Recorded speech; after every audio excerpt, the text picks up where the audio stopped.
Hello, it's Cryptolyze. I hope you are well on this Friday, February 9, 2024. We are meeting together today to talk about ETH, the crypto of Ethereum. So as usual, we're going to dissect this video into two parts. The fundamental part, we are going to come back to Ethereum, to its news, because there is a big update coming, which will change a lot of things in the Ethereum ecosystem. And then we will go to the technical part to project ourselves in the short, medium, long term on purchase prices, sales prices, and understand in particular the whole deflationary notion that there has on Ethereum and the impact it has in the long term, particularly in forecasting the bull run. We will start by presenting Ethereum, but if you have already been in crypto even for 2-3 days, you know what Ethereum is. So I will go very quickly. Ethereum is a level 1 blockchain.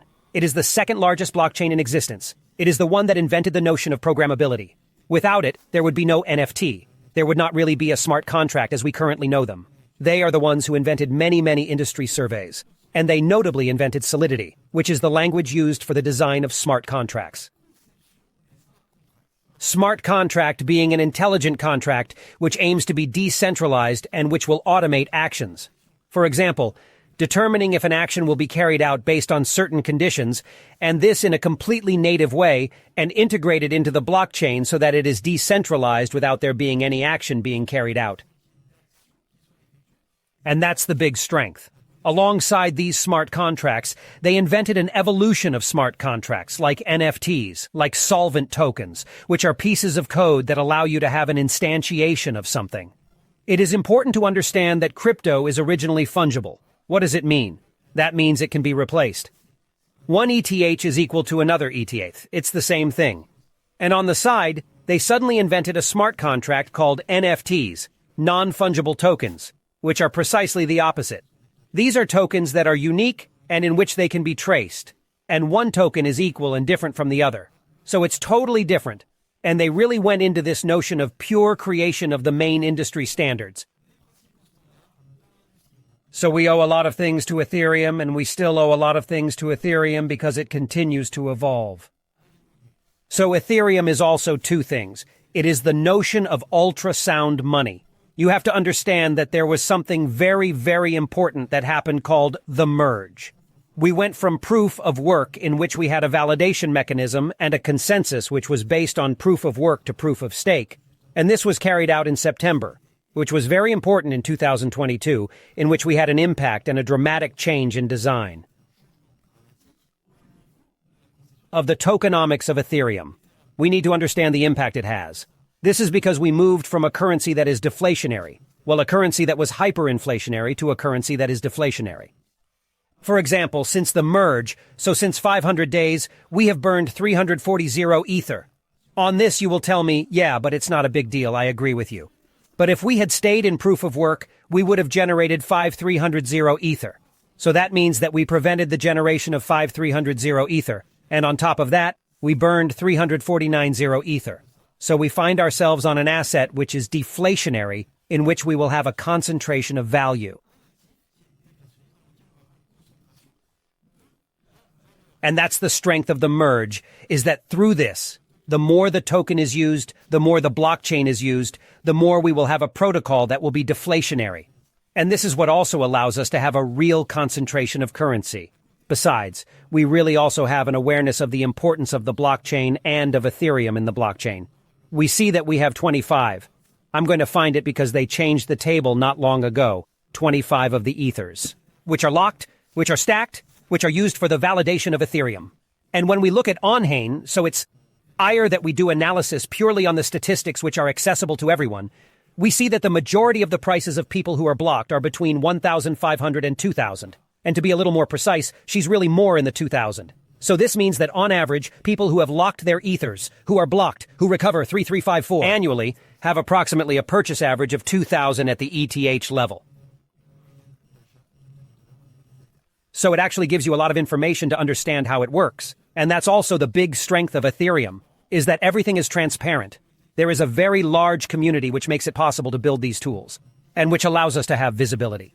Ethereum is also very strong news. That is to say that we are continuing with the updates, and in particular we have an update which is very important, which allows us to modify the notion of blob. So, this may not mean anything to you, but you have to understand that Ethereum is very expensive. When we do a swap on Ethereum now, it's $5, $6.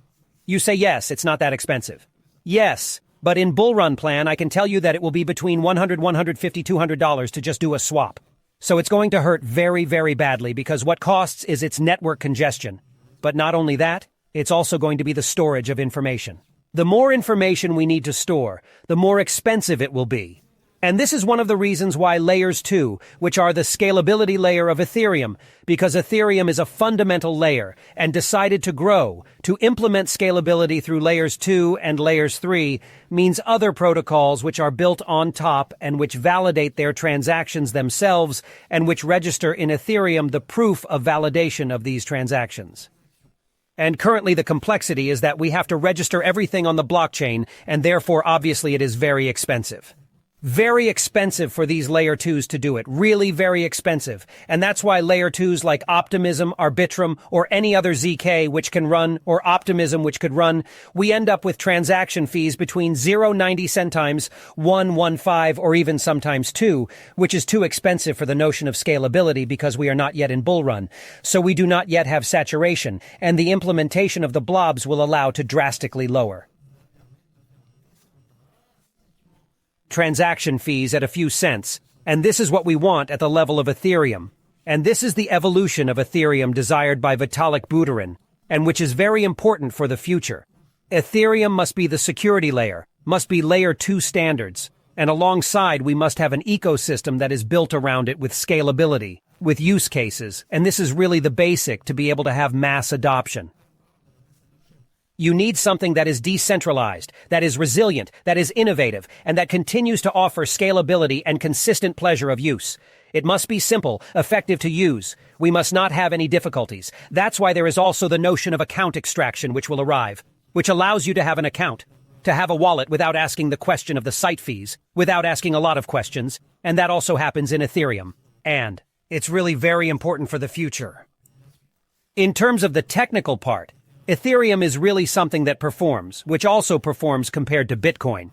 We will see it later. But we therefore have an Eliottis schematic which ended in wave 1, 2, 3, 4, 5 classic ABC retracement. So we could even consider that we are in a big 1, big 2 Eliottis, in which we finished our ABC. We could be in a big 1, big 2, 2, or big 1, big 2 that will be to be determined. I will explain to you. All that. So here we are also in a BC ARSTS SOW. So currently SOW for the sign of weakness, it is the accumulation part of Wyckoff. So we are in the lower part of a general distribution which can be transformed in reaccumulation. We will see it a little later in future videos. But we are here in a Wyckoff accumulation where we made the lowest which was marked with Celsius. Since then, we have not made a lower point and we are in a structure that is bullish. Currently, if we look, we have made higher and higher highs. Whatever happens, we continue to trace the lows upwards and structure them. So right now, we marked a high here in the 2,730. So there was the high that was posed in particular with the potential validation, ETFs in this narrative arc which was very strong. And here currently we are rather in a phase of lethargy with consolidation above 2,100, which is a very, very important level for Ethereum. As long as we consolidate at ESUS means that we are capable of being able to structure very strongly, very quickly when we have acceleration at the bullrun level. Namely, we know that Ethereum is therefore the second currency, yes, but there is the notion of flipping that could happen. The notion of flippening is the representation of the moment when the market cap of Ethereum will exceed that of BTC. So on that note, the Bitcoin maximalists will say that it will never happen. The Ethereum maximalists will say that it will happen very quickly. The important thing is that we have a representation of the performance between Ethereum and BTC, and that we have noted something which is important is that in the cycle systematically, we will have a transfer of liquidity, which does the following way: BTC, which attracts liquidity, BTC, which grows, BTC, which stagnates, Ethereum, which grows, which recovers liquidity, and then it goes into altcoins. Generally, it's in this typology all the time. And what's interesting is that since July 2021, we have a underperformance, or in any case, a stabilization of the performance between Ethereum and BTC, and this element is very important. That is to say that we have entered into a lateralization, and this lateralization is mainly intended to enter into a form of consolidation.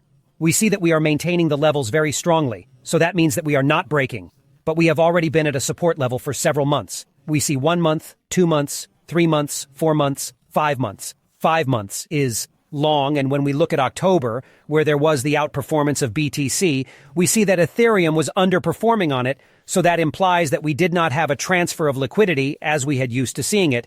It also implies that it was a narrative that was specific to Bitcoin. And so, on that, the question that we will have to ask ourselves is what will happen if we ever have a narrative that will be around Bitcoin and the construction, for example, of decentralized finances. Around Bitcoin, as we are starting to see with the construction of compatible EVMs on Bitcoin, etc., etc. Are we going to have an Ethereum which will be below, therefore underperforming? Or on the contrary, we will start again in a cycle where Ethereum and the EVMs, because it is an EVM ecosystem compatible with, in particular, Polygon, which works a lot on it, and the ZK in general with, for example, Starknet, we could indeed have a new cycle which revolves around Ethereum with a new outperformance, in which we would have a rebound here, and an acceleration with a break here of the 0-1s to really be able to leave with an Ethereum which outperforms BTC. We are still far away. We are in the process of setting up narratives, small narratives that we will have to follow, see which one will take precedence or which ones will take precedence during the bull run and the arrival of this one. Which should normally not delay with a few months after the halving. In terms of targets, what can we set for Ethereum? For me already, there is not necessarily a final target. In terms of the bull run itself, we can look for pure technical targets with a wave 1, wave 2, and therefore a wave 3, with two targets which are classic with the 1,618 to 8,687, and the 2,618 which is 13,500. So very, very big targets for very strong evolution at the Ethereum level. Once again, we do not forget that it is in an expansionist cycle. We are in a technology which aims to expand, continue to develop enormously, and precisely the question that we will have to ask ourselves is, will they be able to continue to develop indefinitely with the increase in complexity of the Ethereum base? Yes, we are starting to have layers that are put on top, but what will happen to the ecosystem that is being built? Is this enough? Are we not going to have a new standard that will arrive which will replace Ethereum? This is the big question that we will have to ask ourselves and that we will have to monitor if we are ever interested in this asset, which I remind you is the second crypto. And if you want to understand what's really going on in the whole crypto and blockchain ecosystem, don't forget that there is training available for free in commentary and description. Training which covers crypto, blockchain, but also investment, trading, and technical analysis. The idea is to give you a body of knowledge so that you are prepared for the preparation of this bull run, which could be truly extraordinary. Everything is in description and comment, and we stop there for today. I hope you liked this video. If so, before leaving, don't forget to leave me a little like and a comment, and we'll get together. Find you soon for a new video.